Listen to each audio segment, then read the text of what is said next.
Madam yes Rohit చెప్పండి. అదే అదే హేమంత్ కోసం వెయిట్ చేసాం కానీ హేమంత్. హలో రోహిత్. మేడం చెప్పండి మేడం. హేమంత్కి లింక్ పంపించాను బట్ ఇంకా జాయిన్ అవ్వలేదు. Okay madam. ఒకసారి మెసేజ్ చేయండి తనకి. చేస్తాను.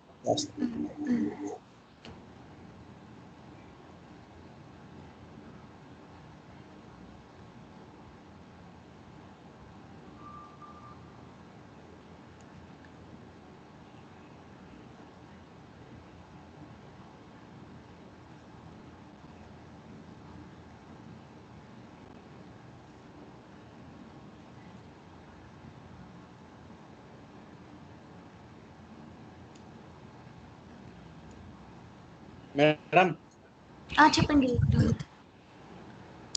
చెప్పాను మేడం, వస్తున్నాను. Okay okay.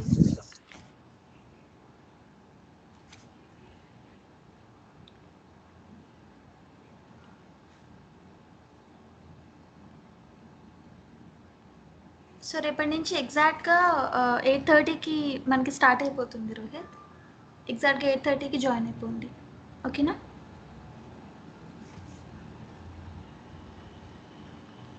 సో గైస్ మీకు రేపు ఒక్కరోజు 10 o'clockకి అటెండ్ అవ్వడం అవుతుందా? మార్నింగ్ 10 o'clock అవుతుంది మేడం. అవుతుందా? ఎస్ మౌనిక గారు. మేడం నేను 10:10కి అయితే లాగిన్ అవుతాను మేడం. 10:10 ఓకే. 10:10కి అయినా పర్లేదండి. Okay ma'am. ఓకే రేపు ఒక్క రోజుకి మార్నింగ్ పెడదాము క్లాస్, ఇంకా తర్వాత నుంచి టైం కంటిన్యూ చేద్దాం. ఓకేనండి, thank you. Okay then. So Hemanth join అవ్వలేదు ఇంకా.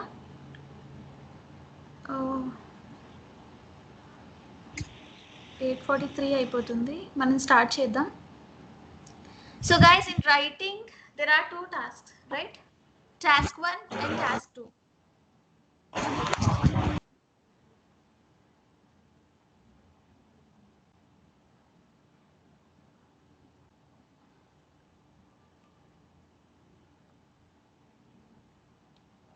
Okay, so in writing there are 2 tasks, task 1 and task 2. Task 2 కొంతమందికి కంప్లీట్ అయింది కదా, బట్ టాస్క్ 1 ఇప్పుడు మనం డిస్కస్ చేస్తున్నాం. As I told you before, task 1 is completely different for academic and general. Academic వాళ్ళకి general వాళ్ళకి టాస్క్ 1 డిఫరెంట్ ఉంటుంది. Task 1 ఏంటి అంటే it's what is task 1 guys? What is task 1 for academic?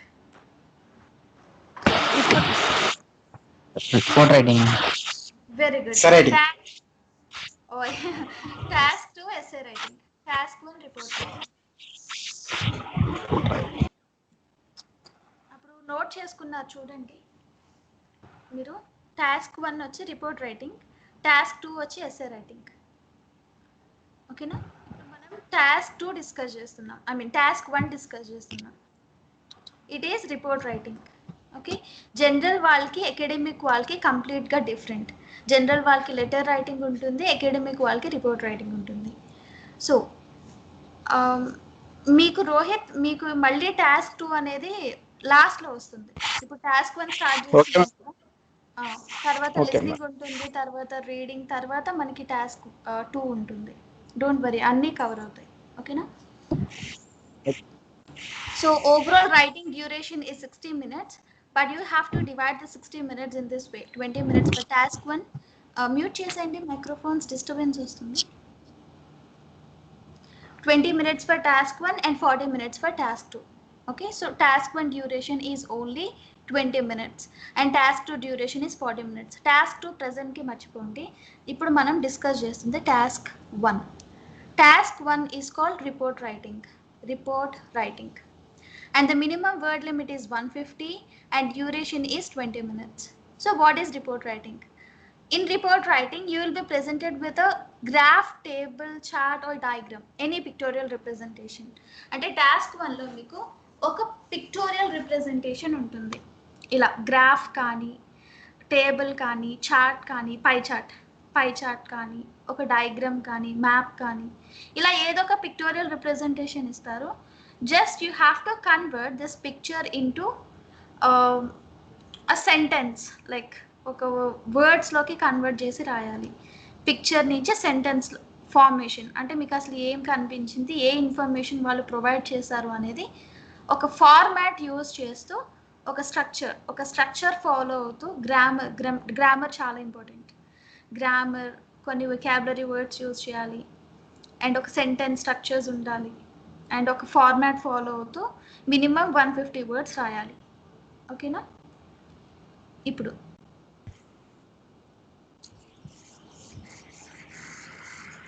ఇప్పుడు మీరు ఏం చేస్తారంటే రైటింగ్ టాస్క్ 1 అని హెడ్డింగ్ పెట్టండి.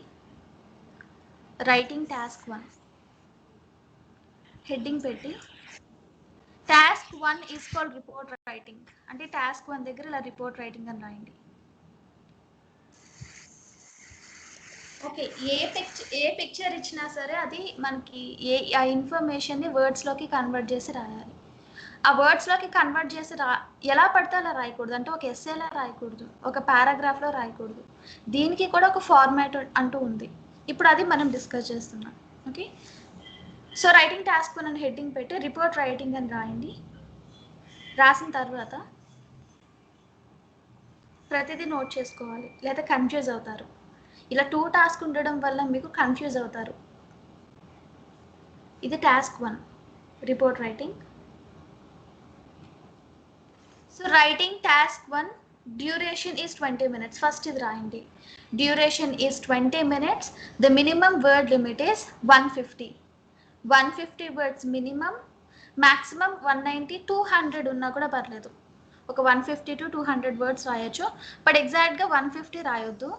మీరు 160 to 180 వర్డ్స్ అని రాసుకోండి. 160 to 180 వర్డ్స్. మినిమం 150 ఉంది, బట్ 150 వర్డ్స్ ఎగ్జాక్ట్గా రాస్తే కనుక రిపీటెడ్ వర్డ్స్ ఉంటాయి కదా, ఒకే వర్డ్ ఎక్కువసార్లు రిపీట్ అయితే అది 1 వర్డ్ కిందే కౌంట్ చేస్తారు. సో ఏమవుతుంది, ఆటోమేటిక్గా మొత్తం వర్డ్ లిమిట్ అంతా తగ్గిపోతుంది. అందుకే ఎగ్జాక్ట్గా 150 రాయొద్దు, 160 to 180 వర్డ్స్ రాయండి. 190 పర్లేదు, 200 కన్నా ఎక్సీడ్ అవ్వద్దు. Okay, so you should not exceed the word limit. ఇది టాస్క్ 1 గుర్తుపెట్టుకోండి. Task 1 is called report writing.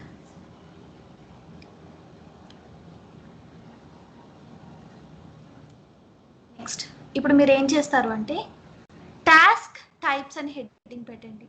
Task types, TASK, task TYPES, task types అని హెడ్డింగ్ పెట్టి నేను చెప్పింది రాయండి. Bar graph, BAR, bar graph. Second one line graph. Guys are you following? రాస్తున్నారా? రాస్తున్నాం madam. Very good, very good. Yes, ma'am. Yes, first one bar graph, second one line graph, LINE, line graph. Next pie chart, PIE, pie chart. Next table,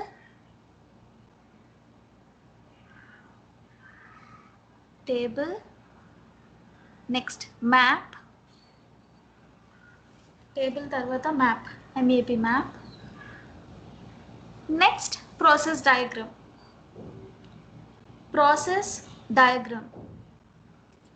bar graph, line graph, pie chart, table, map, process diagram. So overall there are 6 task types in writing task 1 report writing. ఈ 6 task types నుంచి మీకు ఏదో ఒకటే రావచ్చు, లేకపోతే combinations రావచ్చు. అంటే bar graph plus line graph అలా కాంబినేషన్స్ ఇవ్వచ్చు. అవన్నీ మనం డిస్కస్ చేద్దాం. ఓకే ఓకే, సో ఒక పిక్చర్ ఇస్తారు, దాన్ని మనం సెంటెన్స్, అది అసలు మీకు ఏం అర్థమైంది, ఏం ఇన్ఫర్మేషన్ ఇచ్చారు అని అది వర్డ్స్లోకి కన్వర్ట్ చేసి రాయాలి. అదే ఇక్కడ మీకు ఇచ్చిన టాస్క్. ఓకే, అదే చూడండి. The writing task 1 of IELTS academic test requires you to write a summary of at least 150 words in response to a pictorial representation, particular graph అంటే ఇవన్నీ పిక్చర్సే కదా, a pictorial representation. ఇది కూడా రాయండి. You have to write a summary. ఇదంతా మళ్ళీ repeat చేయొద్దు, ఎందుకంటే 150 వర్డ్స్ ఇవన్నీ రాసుకున్నారు కదా.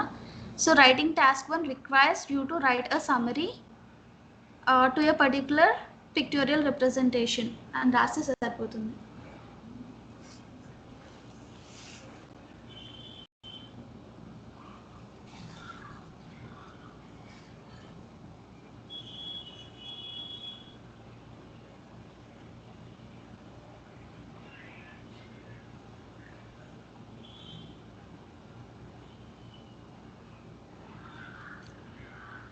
ఓకేనా?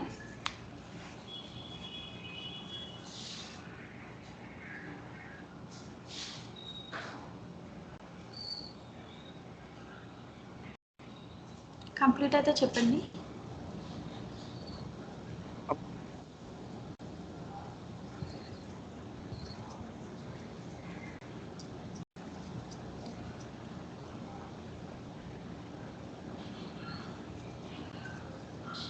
Okay, now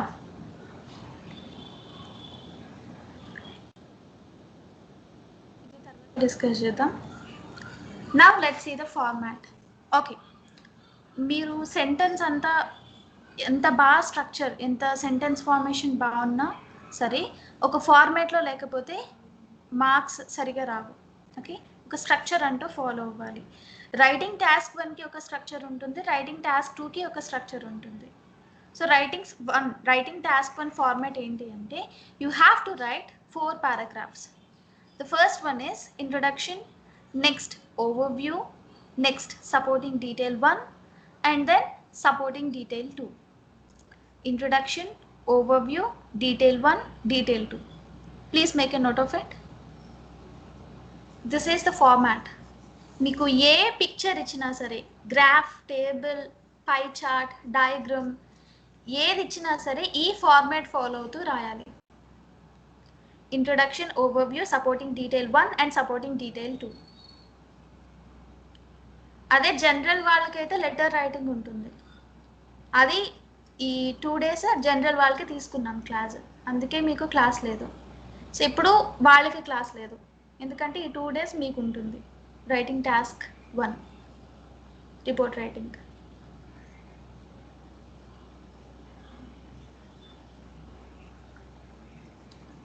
Introduction, overview, supporting detail 1 and supporting detail 2.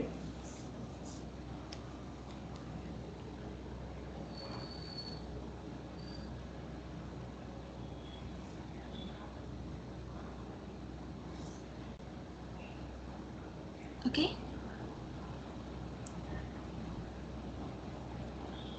Introduction, overview మరి ఎక్కువ రాయవలసిన అవసరం లేదు.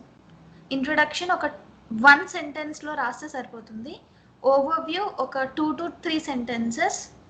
సపోర్టింగ్ డీటెయిల్ 1, సపోర్టింగ్ డీటెయిల్ 2 ఇచ్చిన క్వశ్చన్ మీద డిపెండ్ అయి ఉంటుంది ఎంత ఇన్ఫర్మేషన్ అనేది. బట్ ఓవరాల్గా 150 words మినిమం ఉండాలి. బట్ మినిమం అయితే 150 పెట్టుకోవద్దు, మీరు 160 మినిమం పెట్టుకోండి. సో దట్ కొంచెం ఎక్కువ వర్డ్స్ వస్తాయి. 150 words అయితే ఎగ్జాక్ట్గా రాయొద్దు. ఓకే, నోట్ చేశారా ఇది? Introduction, overview, detail 1, detail 2. Yes. Yes. Now let's see what is introduction. What is introduction? So అసలు ఇంట్రొడక్షన్ అంటే ఏం రాయాలి, ఓవర్వ్యూ అంటే ఏం రాయాలో డిస్కస్ చేద్దాం. మీకు క్వశ్చన్ ఎలా ఇస్తారు అంటే ఇలా ఇస్తారు, ఒక పిక్చర్ ఇచ్చి ఇలా ఒక క్వశ్చన్ అడుగుతారు. కనిపిస్తుంది కదా క్వశ్చన్ అని. The graph shows internet users as percentage of population from 1999 to 2009 అని ఒక క్వశ్చన్ ఇచ్చి ఇలా ఒక పిక్చర్ ఇస్తారు. Report writing. What is the name of this task type? I mean what is the task type? Line graph. Very good, it's a line graph. Okay, line graph. ఇప్పుడు మీరు ఏం చేయాలంటే ఇంట్రొడక్షన్ అంటే ఈ ఇచ్చిన క్వశ్చన్ ఇది ఇచ్చారు కదా, ఈ క్వశ్చన్ని ఇచ్చిన పిక్చర్ని ఒక్కసారి చూసి ఒక 1 సెంటెన్స్లో అసలు ఏమి ఇచ్చారు అనేది రాయాలి. It is nothing but you have to paraphrase the given question. Paraphrase previous వీక్లో ఉన్న వాళ్ళు పారాఫ్రేజ్ అంటే బాగా తెలుసు. What is paraphrase? ప్రీవియస్ క్లాస్లో ఉన్న వాళ్ళు Rewrite the question. Rewrite the question. Very good. Paraphrase is nothing but rewrite the question. Writing task 2లో కూడా మీరు పారాఫ్రేజ్ చేయాల్సి వస్తుంది ఇచ్చిన క్వశ్చన్. రీరైట్ ద క్వశ్చన్ అంటే ఇచ్చిన క్వశ్చన్ సేమ్ మీనింగ్ ఉండాలి బట్ డిఫరెంట్ వర్డ్స్ యూస్ చేసి రాయాలి. అదే పారాఫ్రేజ్ అంటే. రీరైట్ కొంచెం మార్చి రాయాలి. ఇప్పుడు ఈ క్వశ్చన్ ఉంది కదా, ఈ పిక్చర్ చూడండి. Take a screen shot. ఒక పిక్చర్ తీసుకోండి, స్క్రీన్ షాట్ తీసుకోండి.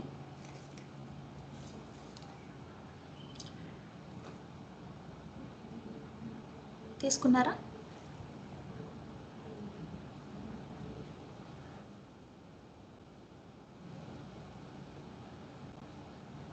లేకపోతే రఫ్గా అయినా డ్రా చేసుకోవచ్చు. ఈ పిక్చర్ ఇప్పుడు ఇక్కడ question. The graph shows internet users as percentage of population from 1999 to 2009. ఇప్పుడు పారాఫ్రేజ్ చేయాలంతే, చాలా ఈజీ. మీరు ఎక్కువ ఆలోచించవలసిన అవసరం కూడా లేదు. జస్ట్ ఆ చిన్న కొన్ని వర్డ్స్ని కొంచెం మార్చి రాస్తాం. ఇక్కడ చూడండి క్వశ్చన్లో ఏముంది? ద గ్రాఫ్ షోస్ అన్నారు, ద గ్రాఫ్ అన్నారు కదా. మనకు తెలుసు ఇది ఏ టైప్ ఆఫ్ గ్రాఫ్ అని, లైన్ గ్రాఫ్. ఇప్పుడు మీరు ఆన్సర్లో పారాఫ్రేజ్ చేసినప్పుడు ఏం యాడ్ చేస్తారు? ద లైన్ గ్రాఫ్ అని యాడ్ చేస్తారు. లైన్ అంటే వాళ్ళు ఓన్లీ ఇలా ఇస్తే అది ఏ టైప్ ఆఫ్ గ్రాఫ్ అనేది మీరు మెన్షన్ చేయండి. చూడగానే గుర్తుపడతారు కదా. బార్ గ్రాఫ్ అయితే బార్స్తో రిప్రజెంట్ చేస్తారు. పై చార్ట్ అయితే ఇట్లా సర్కిల్ టైప్ ఉంటుంది, తెలుసు కదా పై చార్ట్. టేబులర్ ఫామ్లో ఉంటే టేబుల్. ఇలా మ్యాప్స్ కంపారిజన్ ఇస్తే తెలుస్తుంది map. And process diagram. So దాన్ని బట్టి స్టార్ట్ చేయండి. ద గ్రాఫ్ అంటే ద లైన్ గ్రాఫ్ అని రాయాలి. ఇక్కడ క్వశ్చన్లో షోస్ అని ఇచ్చారు కదా, షోస్. మళ్ళీ షోస్ అనే రాయొద్దు. షోస్ బదులు it's a comparison between USA, Canada and Mexico, isn't it? ఇదేంటి? Internet users as percentage of population. Internet users యుఎస్లో ఎలా ఉన్నారు, కెనడాలో ఎలా ఉన్నారు, మెక్సికోలో ఎలా ఉన్నారు, 1999 నుంచి 2009కి graph. Okay, so it's a comparison between USA, Canada and Mexico.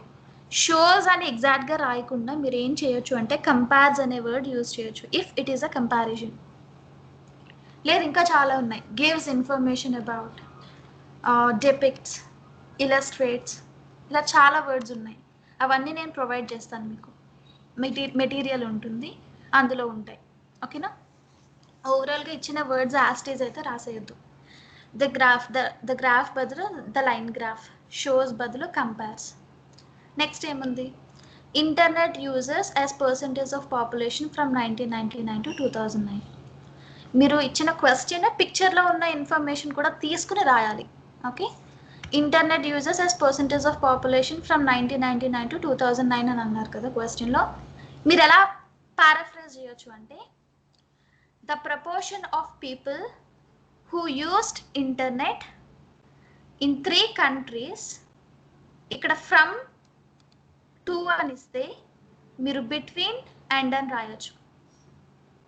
అదే క్వశ్చన్లో బిట్వీన్ అండ్ అని ఇస్తే ఫ్రమ్ 2 అని రాస్తారు. ఓకే, అండ్ ఇంకొకటి internet users as percentage of population బదులు the percentage of people in 3 countries. అదేంటి? క్వశ్చన్లో 3 countries ఇవ్వలేదు కదా, మరి ఇక్కడ 3 countries ఎందుకు రాశారు అంటే నేనేం చెప్పాను? ఈ క్వశ్చన్లో ఇచ్చిన పిక్చర్లో ఉన్న ఇన్ఫర్మేషన్ కూడా తీసుకోండి అన్నాను. ఇక్కడ ఇచ్చారు కదా 3 countries, యుఎస్ఏ, కెనడా, మెక్సికో. అందుకే 3 countries అని రాసాను. The percentage of people in 3 countries who used the internet between 1999 and 2009.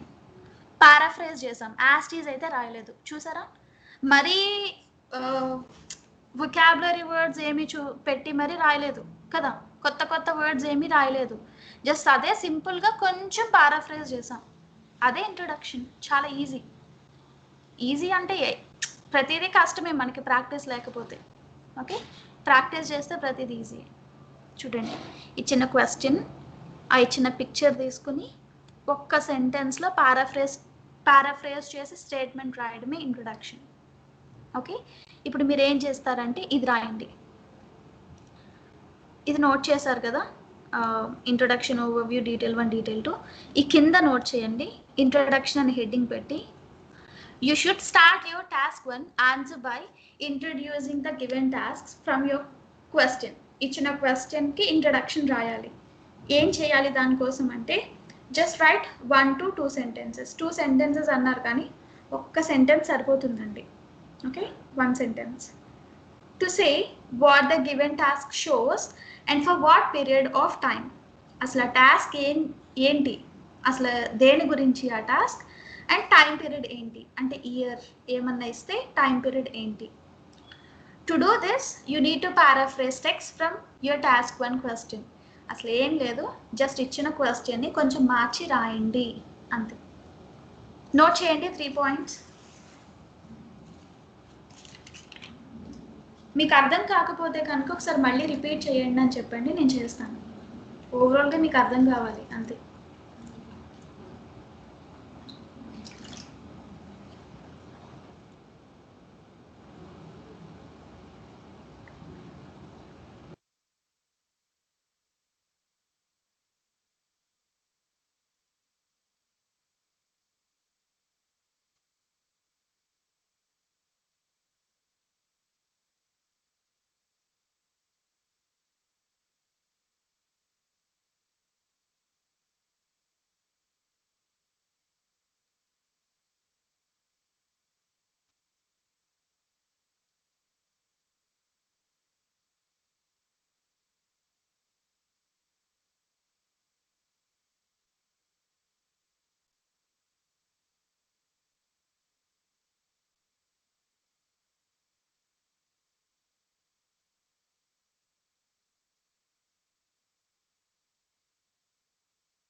So once you finish writing, please let me know. Done, ma'am. All of you. Yes.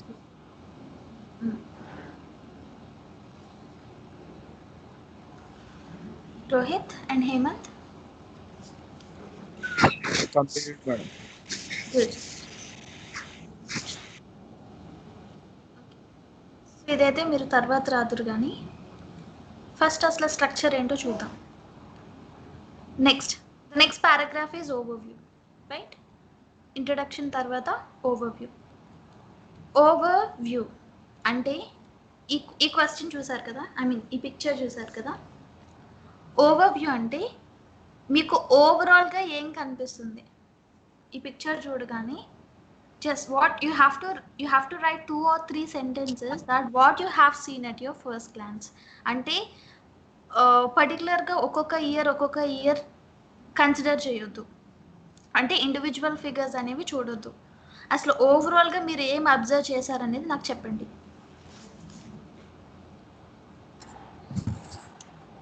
Internet users are highly increased in every country. Yes, highest lowest అనేది పక్కన పెట్టేస్తే అన్ని కంట్రీస్లో ఆ percentages అనేది, అంటే internet users అనేవాళ్ళు increase అయ్యారు కదా. యుఎస్ఏ ఇంక్రీజ్ అయింది, కెనడా ఇంక్రీజ్ అయింది, మెక్సికో ఇంక్రీజ్ అయింది. అంటే స్టార్టింగ్ పీరియడ్ నుంచి కంపేర్ చేస్తే ఎండింగ్కి ఓవరాల్గా అన్నీ ఇంక్రీజ్ అయ్యాయి. సో ఇన్ దాట్ ఏది హైయెస్ట్ ఉంది? కెనడా హైయెస్ట్ ఉంది, మెక్సికో లోయెస్ట్ ఉంది. ఈ పాయింట్సే రాస్తారు ఓవర్వ్యూలో. అంటే ఇండివిజువల్ ఫిగర్స్ అనేవి కన్సిడర్ చేయకూడదు. అంటే 1990 ఏంటిది ఇయర్, 1999 ఏముంది, నెక్స్ట్ ఇయర్ ఏముంది అనేవి రాయకూడదు. మీకు ఫుల్ పిక్చర్ కనిపిస్తుందా? నాకేంటి ఇయర్స్ కనిపించట్లేదు. ఓకే, ఇలా కనిపిస్తుంది. ఎస్, 1999లో ఏ అంటే ఎంత ఉంది, లైక్ పర్సంటేజ్ ఎంత ఉంది, 2001లో గ్రాఫ్ ఎలా ఉంది, 2003లో ఎలా ఉంది, అలా చూడకూడదు. ఓవరాల్గా ఫ్రమ్ బిగినింగ్ టు ఎండ్ ఏమైంది, ఏం చేంజెస్ ఉన్నాయి, అండ్ హైయెస్ట్ ఏంటి, లోయెస్ట్ ఏంటి. హైయెస్ట్ ఇది అని రాయొచ్చు, కానీ ఎంత హైయెస్ట్ ఉందో రాయకూడదు. అంటే ఈ కెనడా హైయెస్ట్ ఉంది కదా, ఇది ఆల్మోస్ట్ 100% ఉంది. ఎంత పర్సంటేజ్ ఉంది, ఇది ఎంత పర్సంటేజ్ ఉంది అనేది రాయకూడదు. అంటే ఈ వాల్యూస్ అనేవి రాయకూడదు ఓవర్వ్యూలో. సో సింపుల్గా నెంబర్స్ రాయకూడదు అని మీరు పాయింట్ నోట్ చేసుకోండి. ఇయర్స్ అయితే మెన్షన్ చేయొచ్చు, కానీ ఈ వాల్యూస్ ఉన్నాయి కదా, పర్సంటేజెస్, డీటెయిల్ ఇన్ఫర్మేషన్ అనేది ఇవ్వకూడదు ఓవర్వ్యూలో. ఓవరాల్గా చెప్పాలంటే పైన రాయాలి. ఓవరాల్గా ఏం జరుగుతుంది అండ్ హైయెస్ట్ ఏంటి, లోయెస్ట్ ఏంటి, అంతే కానీ డీటెయిల్ ఇన్ఫర్మేషన్ అయితే ఓవర్వ్యూలో అసలు మీరు ఇవ్వకూడదు. ఓకే, సో ఇక్కడ ఓవరాల్గా చూస్తే ఏంటి, అన్నీ ఇంక్రీజ్ అవుతున్నాయి. ఇంటర్నెట్ యూజర్స్ అన్ని కంట్రీస్లో ఇంక్రీజ్ అవుతున్నాయి, 3 కంట్రీస్లో. In that Canada highest, Mexico lowest. ఆ పాయింట్స్ ఓవర్వ్యూలో రాస్తే సరిపోతుందండి. Okay, it is clear that the proportion of the population who used internet increased in each country over the period shown. ఇప్పుడు చూసారా, first highest lowest పక్కన పెడితే మొత్తం అన్నీ increase అవుతున్నాయి అని రాసాం. సో మీరు కూడా అంతే, ఓవర్వ్యూలో ఏదైనా ఒక పిక్చర్ ఏది ఇచ్చినా సరే, గ్రాఫ్, టేబుల్ ఏది ఇచ్చినా సరే, ఓవరాల్గా ఏం చేంజెస్ ఉన్నాయి అనేది చూడండి. ఆ తర్వాత హైయెస్ట్ లోయెస్ట్ చూడండి, సరిపోతుంది.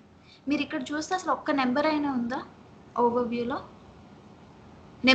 నెంబర్ రాస్తున్నారు అంటే ఏంటి మీనింగ్, డీటెయిల్డ్ ఇన్ఫర్మేషన్ ఇస్తున్నారని అర్థం కదా. మీరు ఆ డీటెయిల్డ్ ఇన్ఫర్మేషన్ ఓవర్వ్యూలో అసలు ఇవ్వకూడదు. సో అందుకే చూడండి, మొత్తం ఇంక్రీజ్ అయింది. Overall a much larger percentage of Canadians and Americans had access to the internet in comparison with Mexicans. Hemanth, నువ్వు అనుకుంటా అడిగావు, కెనడా ఇలాంటివన్నీ మనకి రిపీట్ అవుతాయి కదా అంటే, ఇదిగో కెనడా బదులు మనం ఏం యూజ్ చేసాం, కెనడియన్స్. యుఎస్ఏ బదులు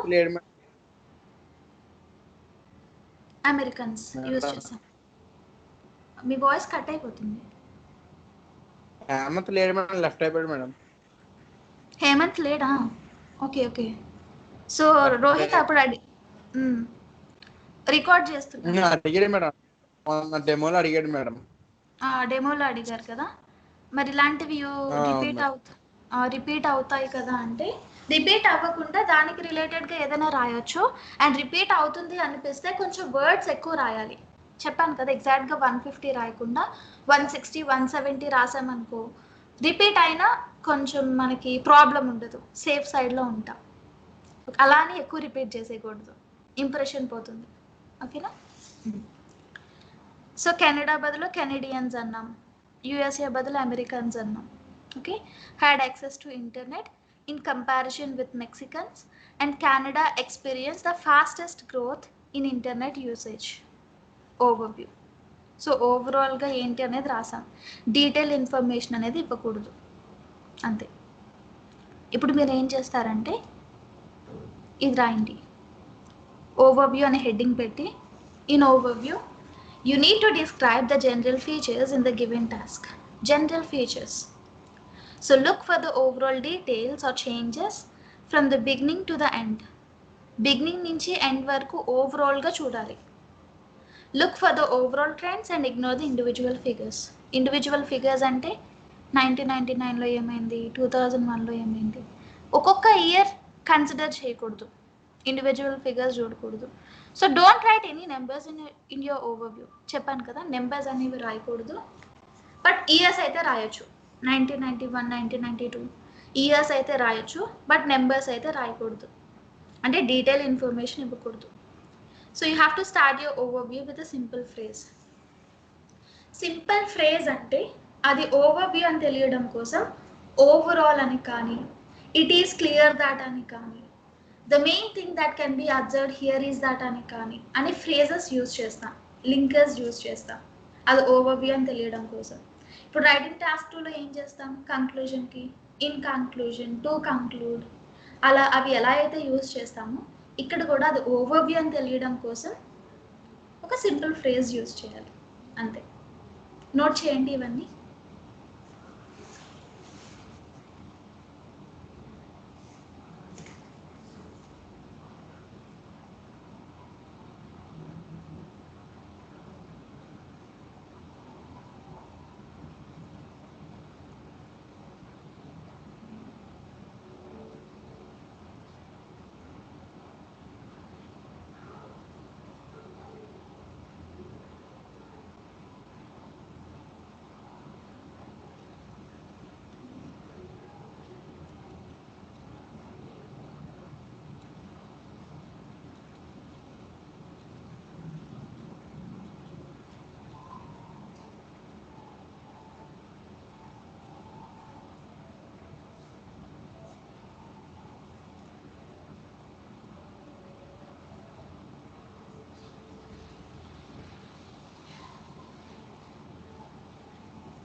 అయితే చెప్పండి కంప్లీట్ అయితే.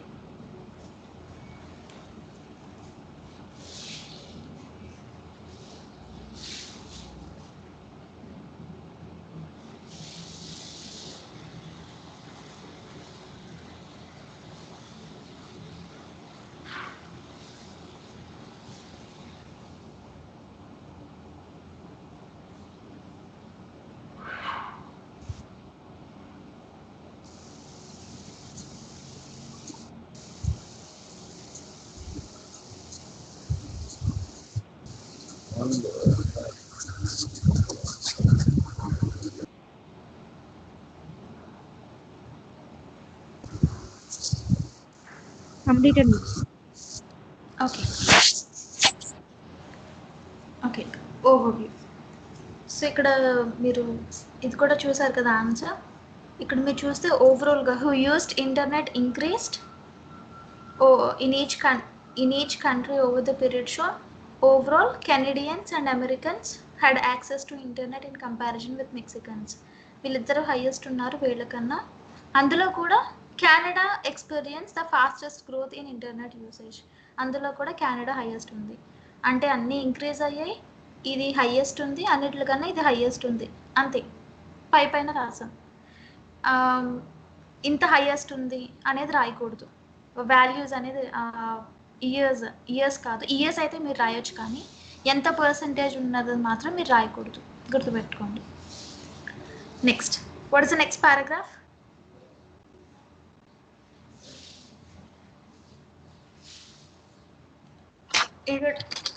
Supporting detail 1. Yes, supporting detail 1. Supporting detail 1, supporting detail 2. Introduction overview complete అయిన తర్వాత డీటెయిల్ పారాగ్రాఫ్స్ రాయాలి. Supporting detail 1 and supporting detail 2. ఆ హెడ్డింగ్లోనే మీకు తెలుస్తుంది డీటెయిల్ అంటే ఇక్కడ డీటెయిల్ ఇన్ఫర్మేషన్ అనేది ఇవ్వాలి మీరు. ఓకే, డీటెయిల్ ఇన్ఫర్మేషన్ అని 2 పారాగ్రాఫ్స్ ఉన్నాయి, డీటెయిల్ 1 అండ్ డీటెయిల్ 2. కానీ మన దగ్గర ఒక పిక్చరే ఉంది, రైట్? లైన్ గ్రాఫ్ ఇది ఒక పిక్చరే ఉంది.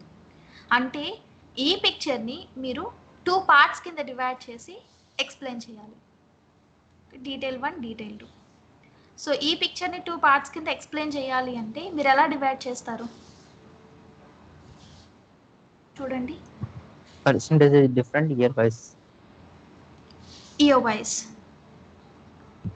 So yes,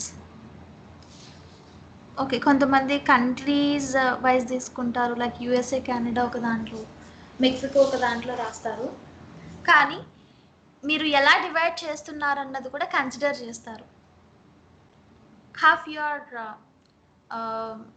I mean logical sequence అంటాం కదా, ఎలాగ సీక్వెన్స్ ఐ మీన్ ఎలా డివైడ్ చేస్తున్నారు అండ్ ఎలా ఉంది సెంటెన్స్ స్ట్రక్చర్స్, ప్రతిదీ కన్సిడర్ చేస్తారు.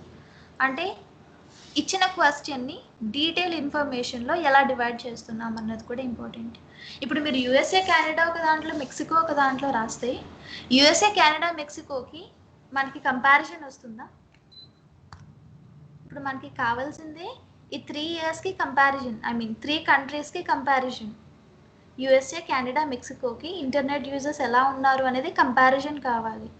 కానీ ఈ రెండు ఒక దాంట్లో, మెక్సికో ఒక దాంట్లో రాస్తే ఈ 3 కంట్రీస్కి కంపారిజన్ ఎలా ఉంటుంది? అందుకే ఇప్పుడు మీరు చెప్పినట్లు ఇయర్స్ని డివైడ్ చేసుకోవాలి.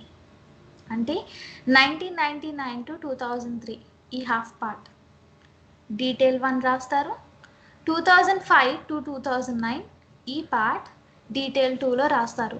అప్పుడు ఏమవుతుంది? 1999లో యూఎస్ఏ కెనడా మెక్సికో ఈ 3 కంట్రీస్ని కంపేర్ చేస్తూ రాయొచ్చు, ఏది ఎంత పర్సంటేజ్ ఉంది అనేది. తర్వాత 2000 అన్ని ఇయర్స్ రాయవలసిన అవసరం లేదు, ప్రతి ఇయర్ రాయాలి అన్న ఇదేమీ లేదు. ఎక్కువ ఇన్ఫర్మేషన్ వచ్చేస్తుంది ప్రతి ఇయర్ ఎక్స్ప్లెయిన్ చేయాలంటే, రిపీట్ అయిపోతాయి, అన్ని వర్డ్స్ మన దగ్గర ఉంటాం కదా. కంపారిజన్ అయినా సరే ఇన్ని కంపారిజన్స్ చేస్తే అన్ని వర్డ్స్ మనకి ఎక్స్ప్రెషన్స్ అనేవి మనం అవ్వదు. సో అందుకే కొన్ని ఇయర్స్ తీసుకోండి, బాగా కంపేర్ చేయండి, అంటే సెంటెన్స్ ఫార్మేషన్ కరెక్ట్గా కంపారిజన్కి సిమిలారిటీస్కి కరెక్ట్గా మనం షార్ట్ అండ్ స్వీట్లో ఉండాలన్నమాట. ఓకే, సో 1999 ఇది కంపేర్ చేస్తారు. కావాలంటే ఈ పాయింట్ తీసుకోండి, ఇక్కడ ఇంటర్సెక్ట్ అయింది కదా, ఈ రెండు సేమ్ పర్సంటేజ్ ఉంది యూఎస్ఏ కెనడా, ఈ పాయింట్ ఇది తీసుకోండి డీటెయిల్ 1. మీరు ఇది 2003 వదిలేసినా పర్లేదు. Next 2005 2009 detail 2. ఓకే, అలా డీటెయిల్ 1 డీటెయిల్ 2 ఇలా 2 పార్ట్స్ కింద కంపల్సరీ ఏ టాస్క్ టైప్ ఇచ్చినా డివైడ్ చేయాల్సి వస్తుంది. సో ఎలా డివైడ్ చేస్తున్నది దేని మీద డిపెండ్ అయి ఉంటుంది అంటే ఇచ్చిన పిక్చర్ మీద డిపెండ్ అయి ఉంటుంది. కంపారిజన్స్ ఎలా బాగా వస్తాయో అలా డివైడ్ చేసుకోవాలి. ఓకేనా? ఇప్పుడు ఒకసారి డీటెయిల్ 1 డీటెయిల్ 2 చూద్దాం. ఫస్ట్ ఇది రాయండి, supporting detail 1 and 2. After overview, you need to write 2 body paragraphs which are called supporting detail 1 and supporting detail 2. You are being marked on have to take the detail and divide it into logical sections. ఎలా divide చేస్తున్నాం అనేది కూడా చాలా important ఇందులో. You have to include numbers here. Yes, ఎందుకు numbers include చేయాలి అంటే, so మీరు డీటెయిల్ ఇన్ఫర్మేషన్ ఇవ్వాలి అంటే కంపల్సరీ నెంబర్స్ ఇంక్లూడ్ చేయాలి, ఎంత పర్సంటేజ్ ఉందనేది రాయాలి.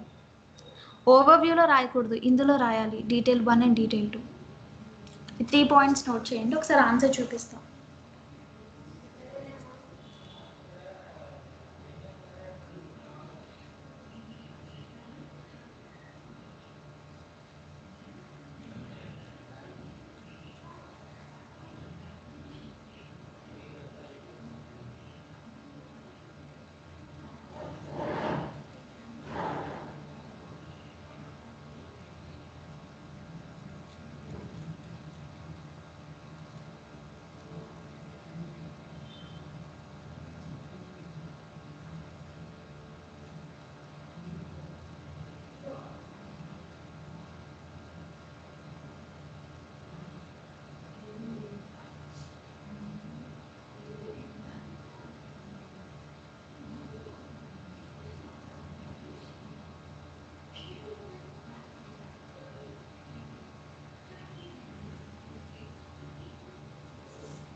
Yes, ma'am.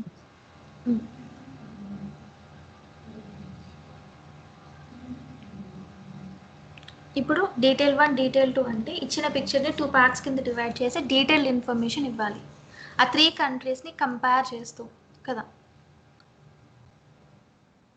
సో ఈ పిక్చర్ చూడండి, ఇది 1999, ఇక్కడ కనిపించట్లేదు. 1999 యుఎస్ఏ, కెనడా, మెక్సికో. ఇక్కడైతే ఎగ్జాక్ట్ వాల్యూస్ ఇవ్వలేదు కాబట్టి మనం అప్రాక్సిమేట్ వాల్యూస్ అనేవి తీసుకోవాలి. అంటే ఇక్కడ ఇచ్చారు కదా ఈ పాయింట్, ఇది హాఫ్ అంటే 50%, ఇదేమో 100%. సో దాన్ని బట్టి ఇక్కడ రాయండి. ఇది ఒక 5 తీసుకున్నా, ఇది 10%, 10%, అండ్ దిస్ ఇస్ 20 అలా అయినా తీసుకోవచ్చు, లేదా 25 తీసుకోవచ్చు. ఓకే, ఒక సెంటెన్స్ ఫామ్ చేస్తూ రాయాలి. See here supporting detail 1. In 1999, the proportion of people using the internet in the USA was about 20%. It was about 20. USA 20%. The figures for Canada and Mexico were lower at about 10% and 5% respectively. Chudandi sentence structure. USA 20%. The figures for Canada and Mexico were lower. ఈ tenses అనేది ఇక్కడ students task 1లో చేసే major mistake ఏంటి అంటే tenses. ఇప్పుడు ఇది ఏ టెన్స్లో ఉంది? ఈ పిక్చర్ ఏ టెన్స్లో ఉంది?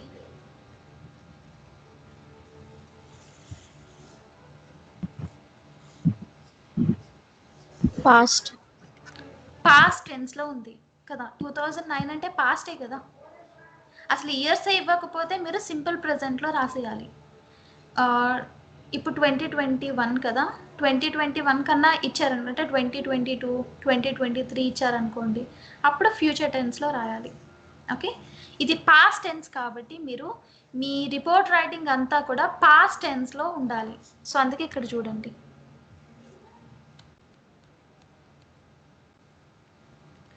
was about, were lower, rose,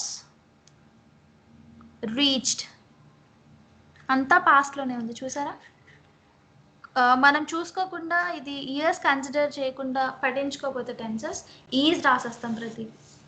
USA I mean is అంటాం కదా, ఇక్కడ సింపుల్ ప్రెజెంట్ టెన్స్ యూజ్ చేసేసి రాస్తాము. It is about this, is about this. Okay, ఇక్కడ టెన్స్ బట్టి మనం అక్కడ ఇచ్చిన ఇయర్స్ బట్టి మనం టెన్స్ యూజ్ చేయాలి. ఇక్కడ డైరెక్ట్గా 2005 తీసుకున్నారు, కానీ మనం ఏం చేయొచ్చు అంటే ఇంకా వర్డ్ లిమిట్ సరిపోతుంది పర్లేదు అనుకుంటే, ఇందాక చెప్పాను కదా 1999 ఒకటి, ఈ పాయింట్ తీసుకోండి 2001 డీటెయిల్ 1, అండ్ 2005, 2009 డీటెయిల్ 2 తీసుకోండి. ఇక్కడ ఏం చేశారంటే ఇవన్నీ స్కిప్ చేసేసి డైరెక్ట్గా 2005 తీసుకున్నారు, ఓన్లీ 2009ని డీటెయిల్ 2లో రాశారు. మనకి వర్డ్ లిమిట్ ఇంకా ఉంది పర్లేదు అనుకుంటే ఇది కూడా తీసుకోండి. ఈ 2 డీటెయిల్ 1, ఈ 2005, 2009 డీటెయిల్ 2 తీసుకుని రాయొచ్చు, ప్రాబ్లం ఏం లేదు. ఓకే, బట్ ఓవరాల్గా ఇవి కాకుండా ఇయర్స్ని డివైడ్ చేయండి. ఆన్సర్ చూడండి, మీరు ఇక్కడ మెయిన్గా నేర్చుకోవాల్సింది టెన్సెస్ ఒకటి, సెంటెన్స్ ఫార్మేషన్ ఒకటి. ఇలాంటి ఒక సెంటెన్స్ ఫార్మ్ చేయాలి, దీన్ని ఎక్స్ప్లెయిన్ చేయాలి, ఒక ఐడియాని, ఈ ఇన్ఫర్మేషన్ని, ఆ వర్డ్స్ ఎలా యూజ్ చేయాలో నేర్చుకోవాలి మీరు. Rose to around, the figure for Mexico, the figure for Canada, and ఇక్కడ రాసాను చూడండి, experience the fastest growth, experienced, ఇంకా ఉంటాయి, పీక్డ్ అని ఉంటుంది, అకౌంటెడ్ అని ఉంటుంది. ఇలాంటివన్నీ యూజ్ చేస్తూ మీ ఇన్ఫర్మేషన్ని ప్రజెంట్ చేయాలి. సో ఎక్కువ నేను మెటీరియల్ ప్రొవైడ్ చేస్తాను కదా, నెంబర్ ఆఫ్ ఎస్సేస్ అనేది చదవండి, number of report writing, number of task అనేది మీరు చదివి అవి కలెక్ట్ చేయండి ఆ వర్డ్స్ని. So while you are writing you have to use them. మీరు ఏవైతే కలెక్ట్ చేశారో అవన్నీ యూజ్ చేయండి, అలా ప్రాక్టీస్ చేయండి, వస్తుంది compulsory. Okay, So in 2005, internet usage in both USA and Canada rose to around 70. అంటే రెండు ఇంటర్సెక్ట్ అయ్యాయి కదా, అంటే రెండు ఒకే పాయింట్ దగ్గర ఉన్నాయి. అందుకే both US and Canada rose to around 70% of the population, while the figure for Mexico reached just over 25. Just over 25, ఎగ్జాక్ట్గా రాయట్లేదు, జస్ట్ ఓవర్ 25 కన్నా కొంచెం ఎక్కువ అంతే.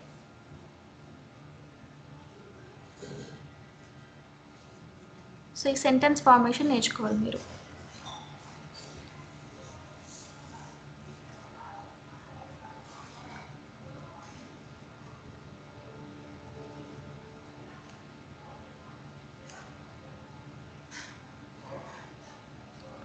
Supporting detail 1.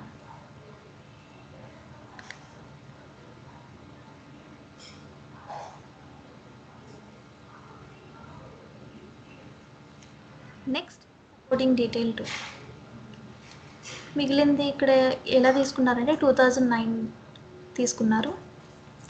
By 2009, the percentage of internet users was highest in Canada. Was highest in Canada. Almost 100% of Canadians used the internet, compared to about 80% of Americans and 40% of Mexicans. So చూసారా percentages అన్ని క్లియర్గా mention చేస్తున్నారు, అంటే detail information ఇస్తున్నారు. 100% Canadiens ఉంటే 80% Americans ఉన్నారు, 40% Mexicans ఉన్నారు.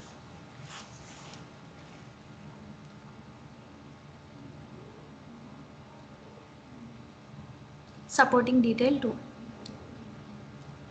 So ఇంకా బాగుండాలి అంటే కనుక నేను చెప్పినట్లు బాగుండడం అంటే ఇక్కడ తక్కువ ఇన్ఫర్మేషన్ వచ్చింది కదా, మీరు ఏం చేయొచ్చు, వర్డ్ లిమిట్ సరిపోతుంది అనుకుంటే 1999, ఇక్కడేమో 2001, ఇక్కడ 2005 అండ్ 2009 రాయొచ్చు, అలా డివైడ్ చేయొచ్చు.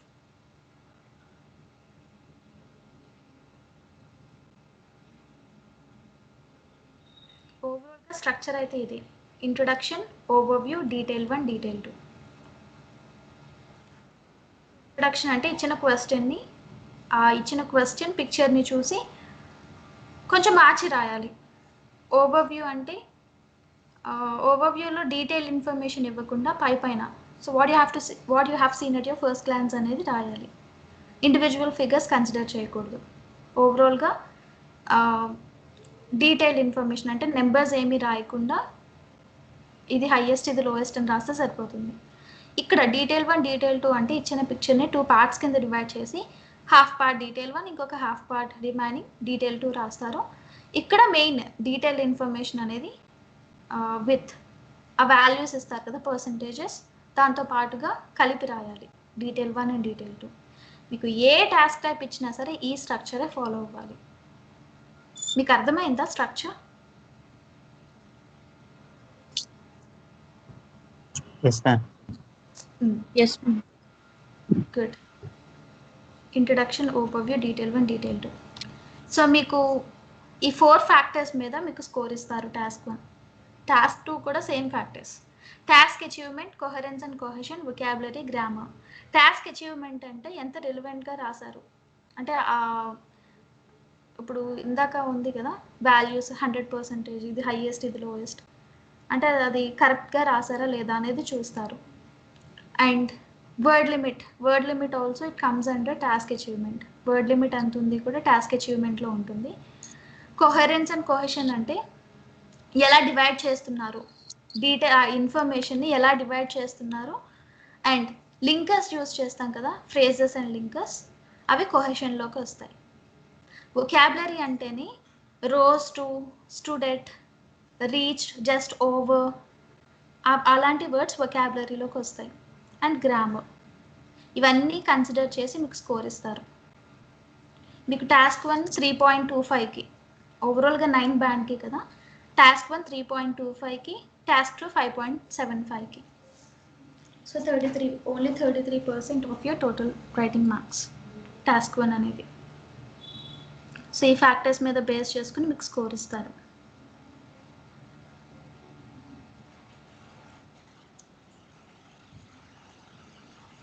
ఓకే, సో ఓవరాల్గా ఒక స్ట్రక్చర్ అండ్ ఒక ఎగ్జాంపుల్ డిస్కస్ చేసాం. ఇది మీకు పంపిస్తాను ఈ మెటీరియల్.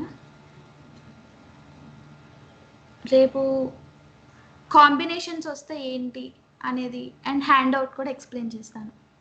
ఓకేనా? ఇప్పటి వరకు మీకు అర్థమైంది కదా? Any questions?